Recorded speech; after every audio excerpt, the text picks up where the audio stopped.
Assalamualaikum warahmatullahi wabarakatuh. Waalaikumsalam warahmatullahi wabarakatuh. Selamat pagi anak-anak. Selamat pagi, Bu. Bertemu kembali dengan Ibu di pembelajaran Bahasa Indonesia kelas 3. Tema 3, benda di sekitarku. Subtema 1, aneka benda di sekitarku. Pembelajaran kedua. Bagaimana kabar kalian? Alhamdulillah sehat, Bu. Alhamdulillah, sehat semua ya. Ya, Bu. Sudah siap belajar hari ini? Siap. Ya, Bu. Sudah sarapan ya? Sudah, Bu. Belum, Bu. Wah, kenapa belum sarapan? Nanti segera sarapan ya, biar nggak sakit. Oke, Bu.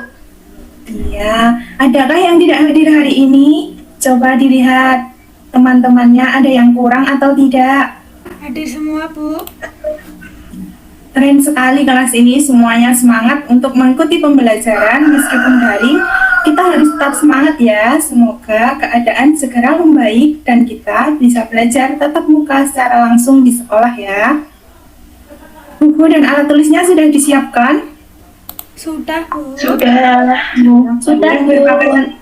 Sudah berpakaian rapi ya? Sudah. Coba Ibu cek yang Ibu panggil, silahkan bisa menyalakan kamera dan mic-nya. Bapak atau Ibu yang mendampingi bisa membantu Ananda untuk menyalakan mic dan kameranya ya. Siti Mutia hadir atau tidak? Hadir, Bu. Wah, bagus. Coba sudah rapi atau belum ya? Wah, sudah dong, rapi. Bu. Ya, bagus sekali Mbak Mutia. Kemudian Mbak Septi, ada tidak ya Mbak Septi? Halo, Bu. Wah, rapi sekali Mbak Septi. Mbak Vivin. Saya, Bu. Iya, rapi sekali Mbak Vivin juga. Kemudian siapa lagi ya? Mbak Imelda, ada tidak Mbak Imelda? Hadir, Bu. Wah, rajin. Mbak Vita, ada tidak Mbak Vita? Hadir, Bu. Wah, bagus sekali. Mbak Vita juga hadir ya. Jadi semuanya sudah siap untuk belajar hari ini? Siap, Bu. Ya, sebelum memulai pembelajaran, mari kita berdoa terlebih dahulu. Siapa yang berani memimpin teman-temannya untuk berdoa? Saya, Bu. Ya, silahkan. Baik, teman-teman, sebelum memulai pembelajaran pada pagi hari ini, kita berdoa bersama-sama.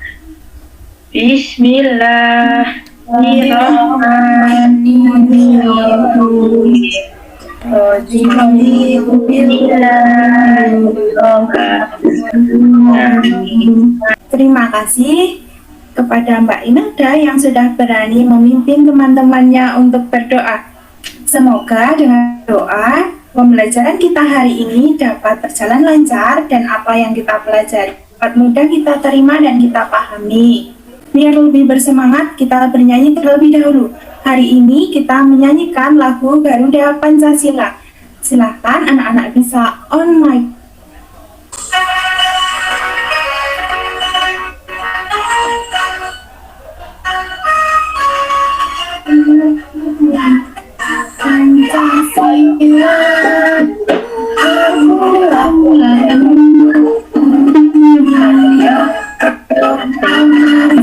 Terima kasih semuanya, semangat sekali hari ini menyanyikan lagu Garuda Pancasila. Ada yang bisa menyampaikan makna yang bisa kita ambil dari lagu Garuda Pancasila? Ya, Bu. Ya, siapa silakan. Ayo Mbak Septi atau siapa tadi? Ya, saya Bu. Pancasila jika diterapkan secara nyata, maka keadilan, kemakmuran, dan kedamaian akan tercipta, Bu. Iya, tepat sekali ya Mbak Septi. Ada lagi yang bisa menyampaikan makna dari Garuda Pancasila? Saya, Bu. Iya, silakan. Maknanya kita harus selalu mendukung Pancasila sebagai dasar negara dan ideologi bangsa, Bu. Iya, tepat sekali jawaban dari Mbak Septi dan Mbak Alvina. Dari lagu tersebut, kita dapat mengambil makna bahwa kita harus senantiasa mendukung Pancasila sebagai dasar negara dan ideologi negara kita dengan cara melaksanakan butir-butir Pancasila sehari-hari agar tercipta kedamaian, keadilan, dan juga kemakmuran. Selanjutnya, kalian masih ingatkah dengan materi yang kita pelajari kemarin? Masih, Bu. Masih, Bu. Coba, benda, apa yang dimaksud dengan benda? Saya tahu, Bu. Ya, apa Mbak Imelda? Benda adalah segala sesuatu yang menempati ruangan dan mempunyai massa yang bisa diukur dengan timbangan, Bu. Wah, tepat sekali jawaban dari Mbak Imelda. Kemudian, apa itu benda hidup? Ada yang tahu? Saya, Bu. Iya, silakan. Hewan, manusia, dan tumbuhan, Bu. Iya, tepat sekali jawaban dari Mbak Vita. Kemudian, apa itu benda mati? Batu, Bu. Iya, benar, batu. Kemudian ada gelas, ada pasir, dan banyak lagi ya. Kemudian, apakah cahaya dan panas termasuk? Masih ingat? Bukan, Bu. Bukan, Bu. Bukan, Bu. Kenapa bukan termasuk benda? Karena panas dan cahaya tidak menempati ruang dan tidak bisa ditimbang, Bu. Wah, hebat sekali anak-anak ibu ini. Kalian masih ingat dengan materi yang dipelajari minggu kemarin. Selanjutnya, hari ini kita akan mempelajari mengenai yang pertama, mengidentifikasi informasi tentang konsep perubahan wujud benda dalam kehidupan sehari-hari. Kemudian, menyimpulkan informasi tentang konsep perubahan wujud benda dalam kehidupan sehari-hari. Kemudian, menggali informasi tentang konsep perubahan wujud benda dalam kehidupan sehari-hari. Selanjutnya, mengidentifikasi informasi tentang konsep perubahan wujud benda dalam kehidupan sehari-hari. Dan yang terakhir, nanti mengemukakan hasil identifikasi tentang konsep perubahan benda dalam kehidupan sehari-hari. Ibu punya gambar pohon. Sudah terlihat gambarnya? Sudah, Bu. Sudah, Bu. Iya. Bagian pohon mana yang dapat dijadikan benda atau parabot? Bagian batang. Iya, tepat sekali. Benda apa saja ya yang kira-kira bisa dibuat dari batang pohon atau kayu? Meja, Bu. Kursi, Bu. Kursi, lemari, Bu. Iya, benar. Kursi. Pintu. Iya, pintu. Benar, masih banyak lagi ya yang bisa dibuat dari kayu. Coba perhatikan pertanyaan-pertanyaan berikut ini. Itu punya beberapa permasalahan. Kalian bisa menjawabnya dengan pemahaman atau setahu kalian dulu. Yang pertama, apa saja contoh benda yang terbuat dari kayu? Yang kalian tahu apa saja? Meja, Bu. Pintu. Kursi, Bu. Iya, benar. Almari. Kursi. Almari. Ya. Kira-kira berapa sih lama atau waktu yang dibutuhkan dalam proses pengeringan kayu? 3 bulan, Bu. Ya, 3 bulan. Apa kelebihannya ya? Benda-benda yang terbuat dari kayu? Murah, Bu. Kira Sama. Awet. murah, awet, tahan lama. Kekurangannya ada tidak ya kira-kira? Tidak ada, Bu. Dimakan rayap. Ya. Bagaimana sih proses pembuatan benda menggunakan kayu? Dipotong-potong, Kalian- Bu. Iya, dipotong-potong. Kemudian nanti kalian menyebutkan, menggambarkan, dan menuliskan kegunaan dari benda yang terbuat dari kayu yang ada di sekitar kalian. Kalau sekarang disuruh menggambar, kira-kira kalian akan menggambar apa? Meja, Bu. Iya, meja kegunaannya untuk apa ya? Untuk meletakkan barang. Iya, meletakkan barang. Coba kalian amati benda-benda di sekitar kalian. Adakah yang terbuat dari kayu? Apa kegunaannya? Apa kelebihan dan kekurangannya?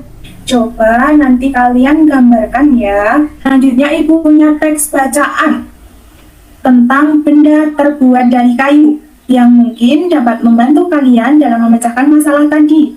Coba kalian bisa mengidentifikasi informasi-informasi dari teks bacaan berikut ini. Ada yang mau membantu membacakan teks ini? Saya, Bu. Iya, silakan Mbak Imelda. Benda terbuat dari kayu. Sebutkan bahan untuk membuat pensil. Pensil terbuat dari kayu. Di sekitarmu banyak sekali benda yang terbuat dari kayu. Terima kasih Mbak Imelda. Masih ada lanjutannya. Siapa ya yang mau membantu lagi membaca teks bacaan ini? Saya, Bu. Iya, silakan Mbak Mutia. Pertama, batang pohon ditebang. Batang pohon yang telah ditebang tersebut disebut kayu gelondongan atau log. Kayu dijemur sekitar 2 hingga 4 minggu. Setelah dijemur, kayu siap diolah sesuai keperluan. Terima kasih Mbak Mutia sudah membantu membacakan. Lancar sekali ya membacanya. Masih ada paragraf terakhir. Siapa yang mau membacakan? Saya, Bu. Ya, Mbak Alvina, silahkan. Kayu dapat dipilih menjadi bahan dasar benda. Keunggulan kayu adalah mudah dibentuk. Beberapa benda yang terbuat dari kayu jati dapat bertahan sampai puluhan bahkan ratusan tahun. Kelemahan benda berbahan kayu adalah tidak tahan api. Ada beberapa jenis kayu yang mudah terserang rayap atau serangga lainnya. Terima kasih Mbak Alvina. Lancar sekali membacanya. Tidak kalah dengan Mbak Mutia. Kemudian kalian bisa mendapatkan informasi dari teks bacaan tadi ya. Setelah mengumpulkan informasi dari beberapa sumber dan mengamati lingkungan sekitar kalian, kemudian kaitkan apa yang telah kalian dapatkan dengan permasalahan tadi. Kemudian tuliskan. Tulis jawaban kalian di buku tugas ya. Kaitkan antara apa yang telah kalian dapatkan, informasi penting apa yang kalian dapatkan dari bacaan dengan permasalahan-permasalahan tadi. Jika sudah, teliti dan cermati kembali jawaban yang telah kalian tulis. Adakah bagian yang terlewat atau menurut kalian kurang tepat? Kalian dapat memilih terlebih dahulu. Selanjutnya, identifikasi. Apakah jawaban kalian setelah mengumpulkan informasi dari beragam sumber sama dengan hipotesis kalian tadi? Jika ada perbedaan, selanjutnya presentasikan. Sampaikan bagaimana pendapat kalian. Jawaban kalian terhadap permasalahan tadi bagaimana? Coba yang pertama, permasalahan pertama. Ada yang mau menyampaikan? Saya, Bu. Ya, silakan. Contoh benda yang terbuat dari kayu ada meja, kursi, almari, pensil, pintu, jendela, patung, dan figura, Bu. Iya, tepat sekali jawaban dari Mbak Vivin ya. Contoh benda yang terbuat dari kayu. Ada meja, kursi, almari, kemudian pensil, jendela, apa lagi ya tadi? Patung, kemudian figura. Benar sekali jawabannya. Selanjutnya, siapa yang mau menyampaikan pendapatnya tentang permasalahan yang kedua? Saya, Bu. Yang nomor 2, waktu yang dibutuhkan untuk proses pengeringan kayu adalah 2 hingga 4 minggu, Bu. Iya, tepat sekali jawaban dari Mbak Mutia. Waktu yang dibutuhkan untuk proses pengeringan kayu adalah 2 hingga 4 minggu. Selanjutnya, siapa yang mau menyampaikan pendapatnya terkait permasalahan yang ketiga? Saya lagi, boleh, Bu? Boleh, silakan Mbak Mutia. Jadi, kelebihan dari kayu adalah mudah dibentuk, dan beberapa benda yang terbuat dari kayu dapat bertahan puluhan hingga ratusan tahun, Bu. Sedangkan kelemahannya tidak tahan api dan tidak tahan rayap, Bu. Jawaban dari Mbak Mutia ini, kelebihan dari kayu adalah mudah dibentuk dan beberapa benda dari kayu bisa bertahan hingga ratusan tahun. Sedangkan kelemahannya tak tahan api, mudah terbakar, dan tidak tahan rayap. Jadi, kalau kalian punya barang dari kayu, jangan didekat-dekatkan dengan api dan jangan diletakkan di tempat yang lembab ya. Sekarang permasalahan nomor 4. Siapa yang mau menyampaikan? Saya Bu. Iya, Mbak Imelda, kan? Jadi proses pembuatan benda dari kayu yaitu pertama logam ditebang, ambil batangnya yang berbentuk gelondong atau long, kemudian dipotong sesuai kebutuhan, lalu dijemur biar awet dan kemudian dibungkus sesuai kebutuhan Bu. Iya, tepat sekali Mbak Imelda. Mbak Imelda sudah menyampaikan proses pembuatan benda kayu. Mulai dari pohon ditebang, kemudian menjadi gelondong, dipotong, kemudian dijemur, dan dibentuk. Yang terakhir, siapa yang mau menyampaikan? Saya Bu. Yang pertama ada meja untuk meletakkan barang. Yang kedua kursi untuk duduk. Yang ketiga pensil untuk menulis. Yang keempat almari untuk meletakkan baju Bu. Iya, sama Mbak Alvina. Di tempat itu juga ada meja. Fungsinya juga untuk meletakkan barang. Almari di tempat itu juga untuk meletakkan baju. Pensilnya untuk menulis. Masih ada banyak lagi ya benda yang terbuat dari kayu dan fungsi-fungsinya. Kemudian ada yang mau membantu menyimpulkan? Mbak Vita dari tadi belum kelihatan. Bisa membantu menyimpulkan? Ayo. Bisa Bu. Cara membuat perabotan dari kayu yaitu pertama kita harus menebang pohon dan diambil gelondongannya, lalu dibawa ke pabrik. Setelah itu dipotong-potong lalu dijemur dan diolah. Sudah Bu. Ya, tepat sekali kesimpulan yang diberikan oleh Mbak Vita. Jadi, untuk mengetahui jawaban-jawaban atas permasalahan tadi, kita dapat mengidentifikasi, menyimpulkan, menggali informasi dari lingkungan sekitar, dan teks bacaan yang berjudul benda terbuat dari kayu. Kemudian, informasi yang telah kita dapatkan, kita identifikasi kembali dan disesuaikan dengan permasalahan, kemudian dikemukakan dalam bentuk lisan, tulisan, visual, menggunakan kosakata baku dan kalimat yang efektif. Adakah yang ingin ditanyakan dari pembelajaran kita hari ini? Belum, Bu. Ya, sudah paham ya dengan apa yang kita pelajari hari ini? Sudah. Pertemuan selanjutnya kita akan bahas bagaimana cara mengidentifikasi kosakata baku dalam teks dan mengidentifikasi kalimat efektif dan kalimat tidak efektif dalam teks bacaan. Bagaimana perasaan hari ini? Pembelajaran hari ini menyenangkan tidak? Kalau kau suka hati, tepuk tangan. Kalau kau suka hati, tepuk tangan. Kalau kau suka hati, mari kita lakukan. Kalau kau suka hati, tepuk tangan. Ya, terima kasih semuanya sudah mengikuti pembelajaran dengan semangat. Kalian di rumah harus selalu menjaga kebersihan dan kesehatan. Mencuci tangan, kalau keluar rumah jangan lupa pakai masker, jangan sering-sering keluar ya. Kemudian jangan berkerumun. Kalian juga harus belajar mengerjakan tugas kalau ada tugas. Kalau tidak ada tugas, kalian juga bisa mengulang materi yang kita pelajari sebelumnya dan menyiapkan apa yang akan kita pelajari berikutnya. Kalian juga harus membantu orang tua di rumah, menyapu, memasak, atau membantu mencuci, atau membantu lainnya ya. Untuk mengakhiri pembelajaran pada pagi hari ini, mari kita berdoa. Siapa yang mau membantu teman-temannya untuk berdoa? Saya Bu. Iya, silahkan siapa tadi Mbak Mutia? Baik teman-teman, sebelum mengakhiri pembelajaran hari ini kita berdoa bersama-sama dulu ya. Bismillahirrahmanirrahim. Allahumma arina al-haqqa haqqan warzuqna